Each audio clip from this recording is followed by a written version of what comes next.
Hello friends, welcome to Exmart study 2.0 YouTube channel. साथियों, आज इस क्लास में भारतीय अर्थव्यवस्था का क्लास करेंगे।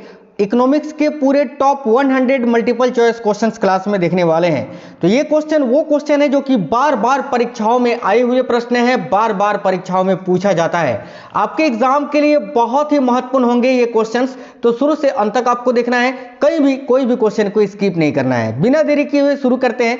आज के क्लास का पहला क्वेश्चन आपके स्क्रीन पर है। तो सभी से रिक्वेस्ट है, वीडियो को एक लाइक कर दीजिए और अपने सभी दोस्तों तक जरूर शेयर करिएगा। अगर आप में से कोई भी साथी नए हैं तो चैनल को सब्सक्राइब करके बेल आइकन को ऑन कर लीजिएगा। देखिए, पहला क्वेश्चन है, नीली क्रांति का संबंध निम्नलिखित में से किससे है? तो साथियों, नीली क्रांति का संबंध किससे है ये पूछा जा रहा है। तो याद रखिए, देखिए ये जो नीली क्रांति है ना, इसका संबंध है मत्स्य पालन से।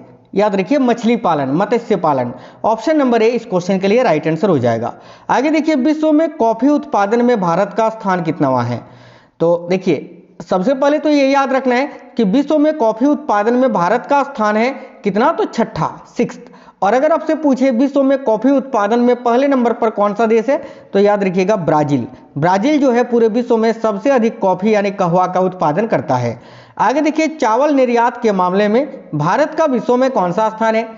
तो देखिए, चावल निर्यात के मामले में भारत का विश्व में दूसरा स्थान है। राइट आएगा ऑप्शन नंबर ए। कौन सा देश विश्व में गेहूं का सर्वाधिक उत्पादक या उत्पादन करता है? तो देखिए, गेहूं की अगर बात करें साथियों, तो भारत का जो उत्तर प्रदेश राज्य है सबसे अधिक गेहूं का उत्पादन करता है। और पूरे विश्व में अगर गेहूं के सर्वाधिक उत्पादन की बात करें तो वो चीन में सबसे अधिक गेहूं का उत्पादन होता है। तो राइट होगा ऑप्शन नंबर सी, चीन। देखिए, अगला क्वेश्चन है, खाद्य एवं कृषि संगठन का मुख्यालय कहाँ स्थित है? तो ध्यान से देखिए, खाद्य एवं कृषि संगठन का मुख्यालय ये रोम में स्थित है। राइट आएगा option number A, Rome. Next question है, किसान क्रेडिट कार्ड योजना किस वर्ष शुरू की गई थी? तो साथियों देखिए, किसान क्रेडिट कार्ड योजना ये क्वेश्चन बहुत ज्यादा पूछा जाता है। याद रखना, 1998 में यानी 1998 में ये शुरू किया गया था। भारत में फसलों के सकल क्षेत्रफल में से खद्यानों का क्षेत्रफल कितना है? तो देखिए, भारत में फसलों के सकल क्षेत्रफल में से खद्यानों का क्षेत्रफल पूछा है आपसे कि कितना प्रतिशत है। तो यहां आपका करेक्ट आंसर हो जाएगा 70% से अधिक। राइट है ऑप्शन नंबर बी। विश्व में दूध उत्पादन के क्षेत्र में भारत का स्थान कितना है?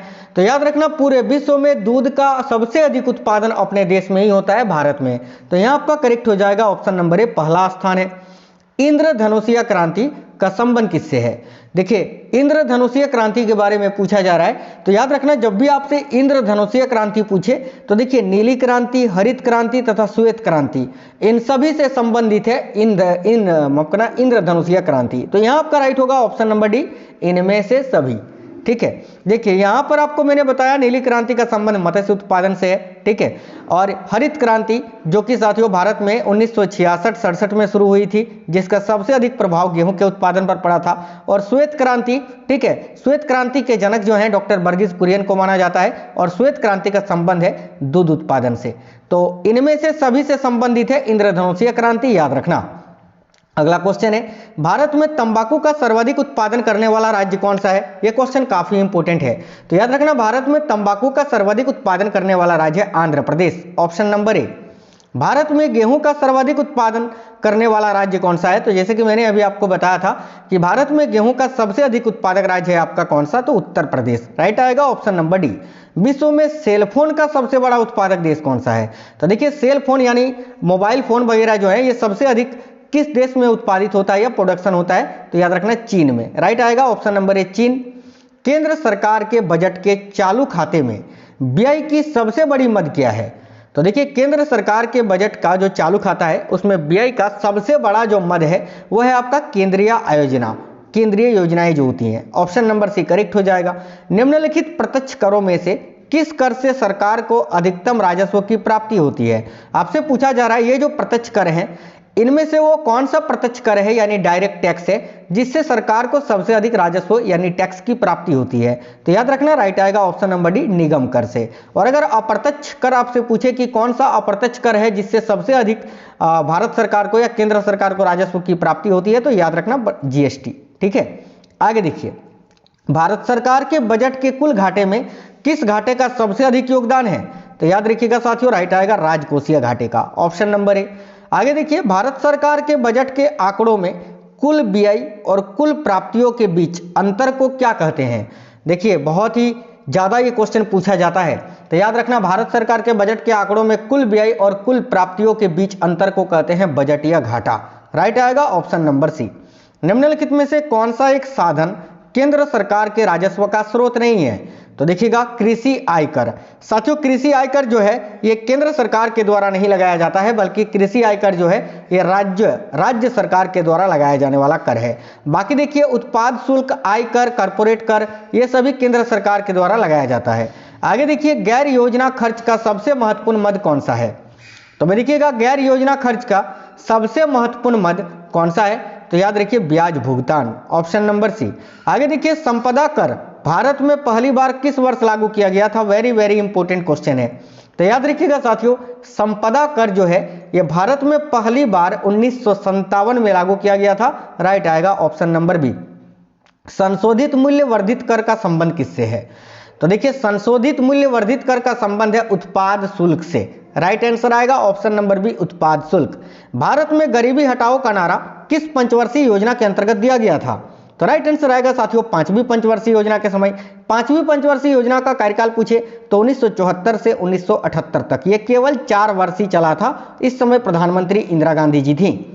आगे देखिएगा प्रथम वित्त आयोग के अध्यक्ष कौन थे? तो साथियों देखिए प्रथम वित्त आयोग के अध्यक्ष थे केसी नियोगी, ऑप्शन नंबर ए। आगे देखिए भारत में वित्त आयोग के गठन का प्रावधान संविधान के किस अनुच्छेद में वर्णित है? तो याद रखना अनुच्छेद 280 में, ठीक है, जिसमें वित्त आयोग के गठन का प्रावधान किया गया है। आगे मौलिक अधिकारों को लागू करने की मौलिक अधिकारों को लागू करने के लिए रीट जारी कौन करती है? तो याद रखिएगा मौलिक अधिकारों को लागू करने के लिए रीट जो है ये साथियों उच्चतम न्यायालय के द्वारा लागू किया जाता है। ऑप्शन नंबर एक करेक्ट आंसर हो जाएगा, ठीक है। आगे देखिए एक दो क्वेश्चन पॉलिटी का ऐड हो गया था। आगे देखिए भारतीय चमड़े का सर्वाधिक निर्यात किसको किया जाता है? तो याद रखना भारतीय चमड़े जो है ना, यानी स्किन चमड़ा जो होता है खाल, तो भारतीय चमड़े का सर्वाधिक निर्यात ये इंग्लैंड को होता है। याद रखना ऑप्शन नंबर सी इंग्लैंड। अगला क्वेश्चन है भारत का अधिकतम विदेशी व्यापार किसके साथ है? तो याद रखिएगा भारत का जो अधिकतम विदेशी व्यापार है वो साथियों संयुक्त राज्य अमेरिका यानी यूएसए के साथ है। राइट आएगा ऑप्शन नंबर ए। भारत द्वारा सबसे अधिक विदेशी मुद्रा किस पदार्थ के आयात पर व्यय की जाती है? तो भारत द्वारा सबसे अधिक विदेशी मुद्रा किस पदार्थ के आयात पर व्यय की जाती है? याद रखना पेट्रोलियम पदार्थ पर, ऑप्शन नंबर बी। भारतीय विदेशी व्यापार संस्थान ये कहाँ स्थित है? तो देखिए काफी अच्छा क्वेश्चन है। भारतीय विदेशी व्यापार संस्थान ये कहाँ है? तो याद रखिएगा नई दिल्ली में, ऑप्शन नंबर सी राइट होगा। निम्न में से किस एक जगह पर मुक्त व्यापार क्षेत्र नहीं है? तो साथियों देखिए इनमें से कौन सा एक जगह है जहां पर मुक्त व्यापार क्षेत्र नहीं है? तो मुंबई में भी है, विशाखापट्टनम में भी है, तिरुवनंतपुरम में नहीं है। ऑप्शन नंबर सी राइट होगा। नायक समिति का संबंध किससे है? तो याद रखना नायक समिति का संबंध है लघु उद्योगों से, ऑप्शन नंबर बी। देखिए किस वर्ष में विदेशी विनिमय प्रबंध अधिनियम प्रभावी हुआ था? आपसे पूछा जा रहा है वह कौन सा वर्ष है जिस वर्ष में विदेशी विनिमय प्रबंध अधिनियम प्रभावी हुआ या पारित हुआ था? तो देखिए करेक्ट हो जाएगा 2003 में। राइट आएगा ऑप्शन नंबर ए 2003। अगला क्वेश्चन है केलकर टास्क फोर्स की सिफारिशों का संबंध किससे है? तो भाई याद रखिए केलकर टास्क फोर्स की सिफारिशों का संबंध किससे है? तो साथियों करों से, टैक्स से। आगे देखिए नरसिम्हन रिपोर्ट का संबंध किसके पुनर्गठन से है? तो याद रखिएगा नरसिम्हन रिपोर्ट का संबंध जो है वो किससे था? तो बैंकिंग संस्थान से, ऑप्शन नंबर बी बैंकिंग संस्थान। आगे देखिए यदि सूरत में बनी वस्तुएं मुंबई या दिल्ली में बेची जाए तो यह व्यापार किस प्रकार का व्यापार कहलाएगा? तो देखिएगा साथियों कोई वस्तु है जो कि सूरत में बन रहा है और मुंबई या दिल्ली में बेचा जा रहा है, यानी देश के अंदर बन रहा है और देश के अंदर ही बेचा जा रहा है, तो इसको क्या बोलेंगे? इसको हम बोलेंगे प्रादेशिक व्यापार। करेक्ट आएगा ऑप्शन नंबर ए प्रादेशिक व्यापार। अगला क्वेश्चन है कृष्ण क्रांति का संबंध किससे है? तो याद रखिएगा वेरी वेरी इंपॉर्टेंट क्वेश्चन है साथियों। देखिए कृष्ण क्रांति का संबंध किससे है? तो खनिज तेल उत्पादन से, ऑप्शन नंबर डी राइट होगा। निम्नलिखित वर्गों में से किस वर्ग के देशों के साथ भारत का सर्वाधिक आयात व्यापार है? तो देखिए निम्नलिखित वर्गों में से किस वर्ग के देशों के साथ भारत का सर्वाधिक आयात व्यापार है? तो ओपेक के साथ साथियों, याद रखना ओपेक। आगे देखिए चंद्रशेखरन समिति किससे संबंधित है? तो याद रखिएगा चंद्रशेखरन समिति जो है इसका संबंध है शेयरों से, शेयर बाजार से, ठीक है, ऑप्शन नंबर ए। किस समिति ने कृषि जोतों पर कर लगाने की संस्तुति की थी? तो आपसे पूछा जा रहा है कि वह कौन सी समिति थी जिसने कृषि जोतों पर कर लगाने की संस्तुति की थी? तो याद रखिएगा राज्य समिति ने। राइट आएगा ऑप्शन नंबर डी, राज्य समिति। केंद्र एवं राज्य के बीच वित्तीय विवादों के निपटारने हेतु मुख्य एजेंसी कौन सी है? तो केंद्र एवं राज्य के बीच जो वित्तीय विवाद होता है उसको कौन निपटारता है? तो याद रखना वित्त आयोग, ऑप्शन नंबर बी। देखिए, देश में चीनी मिलों की सर्वाधिक संख्या किस राज्य में है? यानी भारत में सबसे अधिक चीनी मिल किस राज्य में है? तो राइट आंसर है ऑप्शन नंबर सी, महाराष्ट्र में। भारत में निम्नलिखित में से किस प्रकार का बिजली का उत्पादन सर्वाधिक होता है? सिंपल क्वेश्चन है। देखिए, भारत में जो सबसे अधिक बिजली का उत्पादन होता है वो होता है ताप बिजली, तापीय बिजली, ऑप्शन नंबर ए राइट हो जाएगा। भारत में वाणिज्यिक ऊर्जा की कितनी प्रतिशत पूर्ति कोयले से होती है? तो देखना, भारत में वाणिज्यिक ऊर्जा का कितना प्रतिशत पूर्ति कोयले के माध्यम से किया जाता है? याद रखिए 67%, माफ करना, ऑप्शन नंबर सी 67%। देखिए, भारत में बेरोजगारी की किस्म पाई जाती है कौन सी? यानी इनमें से कौन सी बेरोजगारी है जो भारत में पाई जाती है? तो साथियों देखिए, यहां आपका राइट होगा ऑप्शन नंबर डी, ये सभी। देखिए, चक्रीय बेरोजगारी, ग्रामीण अल्प बेरोजगारी और संरचनात्मक बेरोजगारी, ये सभी प्रकार की बेरोजगारी भारत में पाई जाती है। अगला क्वेश्चन है, कृषि में मूलतः किस प्रकार की बेरोजगारी की प्राधान्यता देखने को मिलती है? तो याद रखना, कृषि क्षेत्र में सर्वाधिक जो है अदृश्य बेरोजगारी देखने को मिलती है, ऑप्शन नंबर बी, अदृश्य बेरोजगारी। भारत में ग्रामीण क्षेत्रों में कौन सी बेरोजगारी सर्वाधिक पाई जाती है? तो याद रखना, भारत के जो ग्रामीण क्षेत्र होते हैं उसमें मौसमी बेरोजगारी और अदृश्य बेरोजगारी, ये दोनों प्रकार की बेरोजगारी सर्वाधिक पाई जाती है। आगे देखिए, वर्तमान समय में देश में किस प्रकार की बेरोजगारी की समस्या बहुत गंभीर समस्या बनी हुई है? तो याद रखना, करेक्ट होगा साथियों, शिक्षित बेरोजगारी, ऑप्शन नंबर सी। देखिए, निम्नलिखित में से कौन सा मानव विकास सूचकांक में शामिल नहीं है? तो देखिए, इनमें से क्या एक मानव विकास सूचकांक में शामिल नहीं है? तो मानव विकास सूचकांक में जीवन प्रत्याशा, प्रौढ़ साक्षरता, वास्तविक प्रति व्यक्ति आय, ये तीनों शामिल है, लेकिन सामाजिक असमानता ये शामिल नहीं है। तो ऑप्शन नंबर डी राइट हो जाएगा। नेक्स्ट क्वेश्चन है, योजना आयोग किसके सर्वेक्षणों के आधार पर निर्धनता रेखा के नीचे के लोगों का आकलन करता है? तो देखिएगा साथियों, योजना आयोग किसके सर्वेक्षणों के आधार पर निर्धनता रेखा के नीचे के लोगों का आकलन करता है? तो याद रखना, राष्ट्रीय नमूना सर्वेक्षण संगठन के सर्वेक्षणों के आधार पर। आगे देखिए, राज्य एवं राष्ट्रीय स्तर पर गरीबी का अनुमान लगाने के लिए योजना आयोग किसके सूत्र का प्रयोग करता है? तो यहाँ आपका करेक्ट आंसर हो जाएगा ऑप्शन नंबर बी, डीटी लाकड़वाला के सूत्रों का।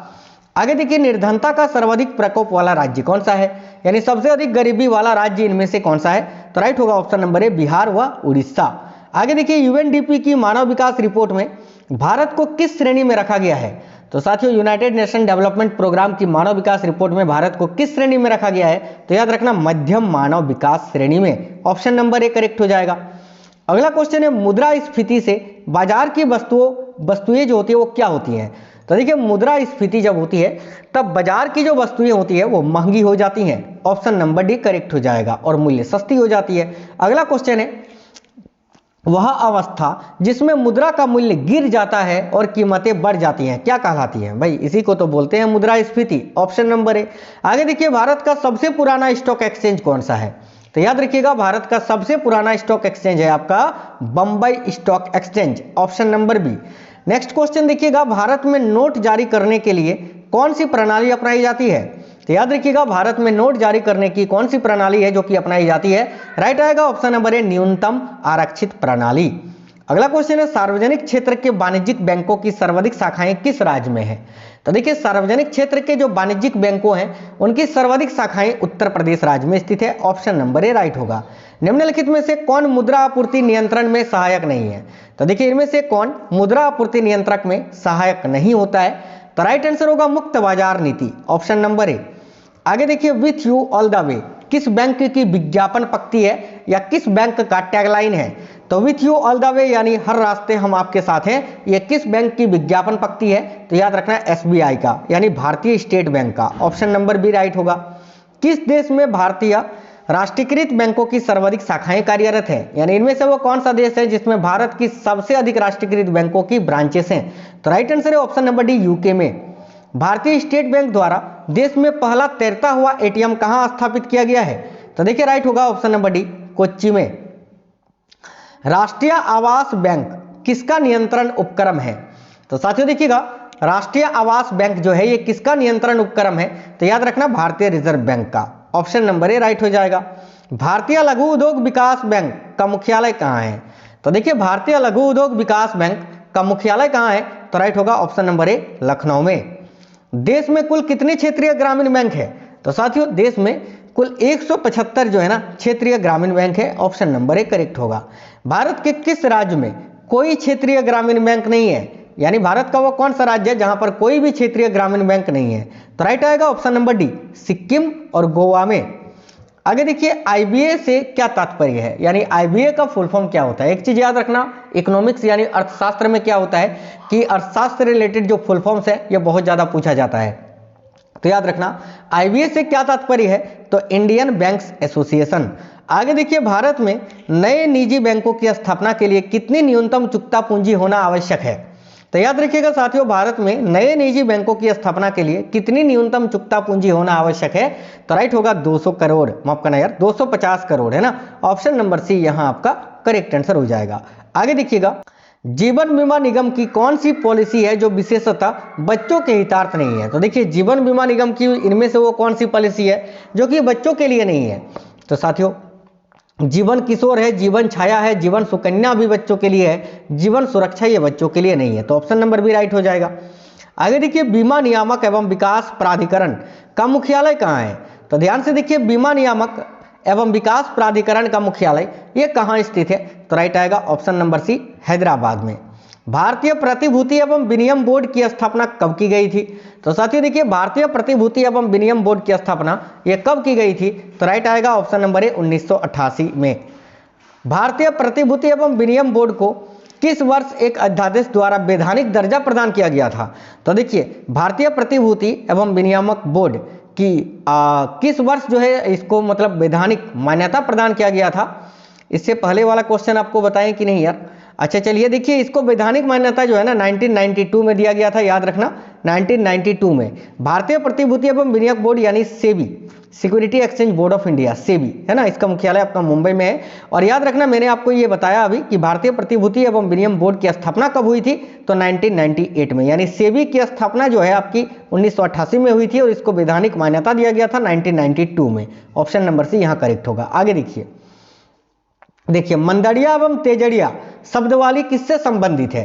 तो देखिएगा मंदड़िया एवं तेजड़िया ये जो शब्दवाली है ये साथियों किससे संबंधित है?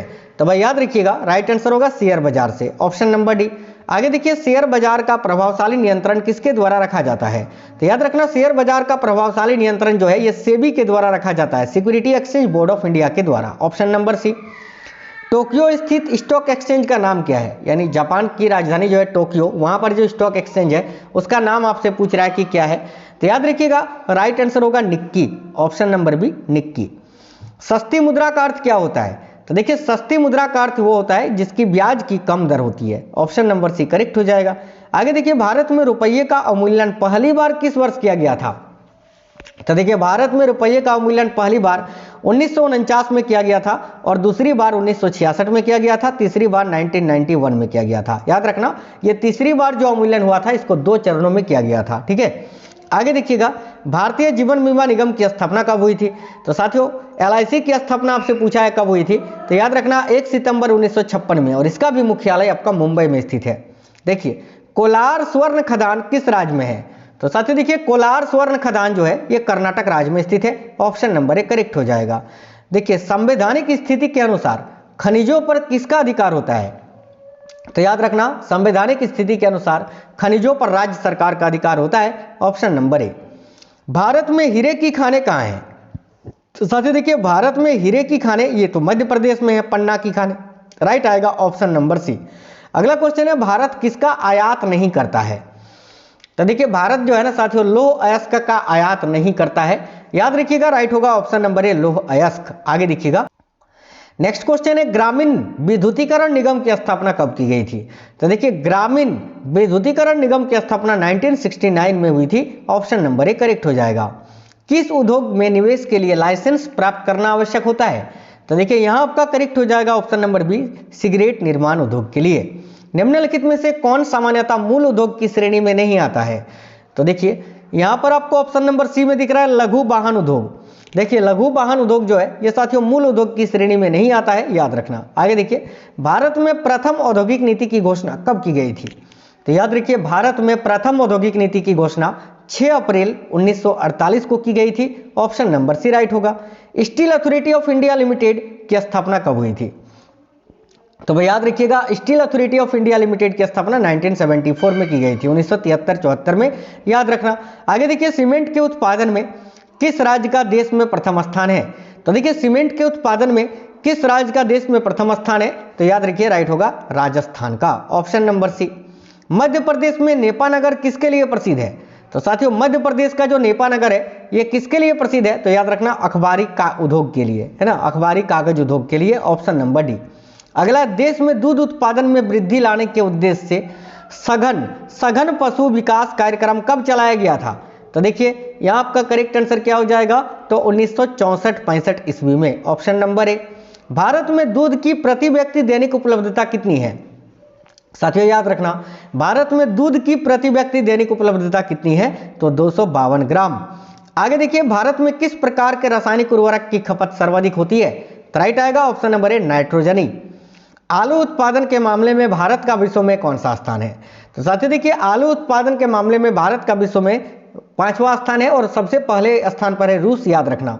भारत में सोयाबीन का सबसे अधिक उत्पादन किस राज्य में होता है? इसका आंसर मैं नहीं बताऊंगा, आप लोग कमेंट बॉक्स में कमेंट करके बता दीजिए कि भारत में सोयाबीन का सबसे अधिक उत्पादन उत्तर प्रदेश, राजस्थान, मध्य प्रदेश या बिहार में होता है। सभी लोग इसका आंसर कमेंट करके बता दीजिए। अगला क्वेश्चन है किसान कॉल सेंटर तथा कृषि चैनल का शुभारंभ कब किया गया था? तो देखिए किसान कॉल सेंटर तथा कृषि चैनल का शुभारंभ कब किया गया था? तो जनवरी 2004 में। Option number D. भारत का वह राज्य जो अनाज उत्पादन में अधिकतम अंशदान करता है? देखिए राइट आंसर हो जाएगा option number B Uttar Pradesh. आगे देखिए भारत में एग्रो इकोलॉजिकल जोन्स की संख्या कितनी है? तो करेक्ट आंसर हो जाएगा साथियों याद रखना 20। Option number C. न्यूनतम समर्थन मूल्य का निर्धारक कौन है? यानी न्यूनतम समर्थन मूल्य कौन निर्धारित करता है? तो राइट आएगा ऑप्शन नंबर ए कृषि लागत एवं मूल्य आयोग। अगला क्वेश्चन है इस समय भारत का सबसे बड़ा राष्ट्रीयकृत उद्यम कौन सा है? तो याद रखिएगा वर्तमान समय में देश का सबसे बड़ा राष्ट्रीयकृत उद्यम है भारतीय रेलवे, इंडियन रेलवे। आगे देखिए प्रत्येक वित्तीय वर्ष से ही व्यय के प्रत्येक मद का नया मूल्यांकन करके बजट बनाना क्या कहलाता है? तो देखिए करेक्ट आंसर होगा जीरो बेस्ड बजट, यानी शून्य आधारित बजट। याद रखना शून्य आधारित बजट को पेश करने वाला पहला राज्य है आंध्र प्रदेश 1956 में। अगला क्वेश्चन देखते हैं भारत में सर्वप्रथम किस राज्य में शून्य आधारित बजट तकनीक को अपनाया गया था? जैसे कि मैंने अभी आपको बताया आंध्र प्रदेश, है ना। ऑप्शन नंबर ए करेक्ट हो जाएगा। आगे देखिए भारत में नियोजन से संबंधित सबसे पहला विचार प्रस्तुत करने का श्रेय किसको दिया जाता है? तो करेक्ट होगा एम विश्वेश्वरैया को। Option number C. तो साथियों थैंक्स फॉर वॉचिंग। आप लोग सभी साथी कमेंट बॉक्स में बताइएगा ये क्लास आपको कैसा लगा है। ये क्लास आपके सभी प्रकार के एग्जाम के लिए SSC, GD, MTS, CHSL, CGL, railway, ALP technician, NTPC, group D, कोई भी स्टेट लेवल का एग्जाम हो, UP police, Bihar police, Rajasthan police, MP police, Delhi police, सभी एग्जाम्स के लिए महत्वपूर्ण थे। तो क्लास को एक लाइक कर देना और अपने सभी दोस्तों तक जरूर शेयर करना। कमेंट बॉक्स में बताना क्लास कैसा लगा है। तो मिलेंगे आपसे नेक्स्ट वीडियो में, तब तक बिल्कुल स्वस्थ रहें। जय हिंद साथियों, वंदे मातरम।